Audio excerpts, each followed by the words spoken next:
पर्यावरण का मुख्य परीक्षा का महत्वपूर्ण प्रश्न है। प्रश्न आपके सामने है। भारत में जैव विविधता किस प्रकार अलग अलग पाई जाती है? वनस्पति जात, प्राणी जात के संरक्षण में जैव विविधता अधिनियम 2002 किस प्रकार सहायक है? संभावित उत्तर हो सकता है, सुनिएगा ध्यान से।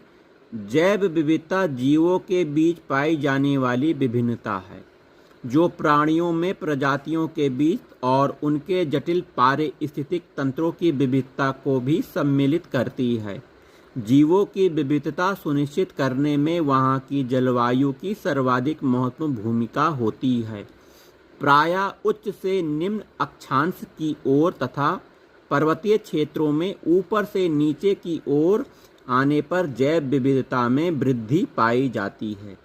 यही कारण है कि विविध भौगोलिक परिदृश्य व उष्णकटिबंधीय जलवायु वाले भारत में जैव विविधता का क्षैतिज और ऊर्ध्वाधर वितरण समृद्ध होते हुए भी असमान है।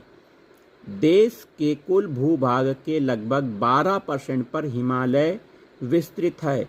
यहाँ लगभग 30% जीवों तथा 31% वनस्पतियों का वास स्थान है। यह क्षेत्र जैव विविधता से संपन्न है और यहाँ घास की भूमि से लेकर उपोष्ण कटिबंधीय चौड़ी पत्ती वाले वन, मिश्रित शंकुधारी, अल्पाइन घास के मैदान आदि पाए जाते हैं। इसी तरह भारत का पश्चिमी घाट यहाँ के 4 जैव विविधता हॉट स्पॉट में से एक है। यह क्षेत्र कई स्थानिक एंडेमिक जीवों से भी समृद्ध है, जिनमें उभयचर तथा सरीसृप प्रजातियां मुख्य रूप से शामिल हैं।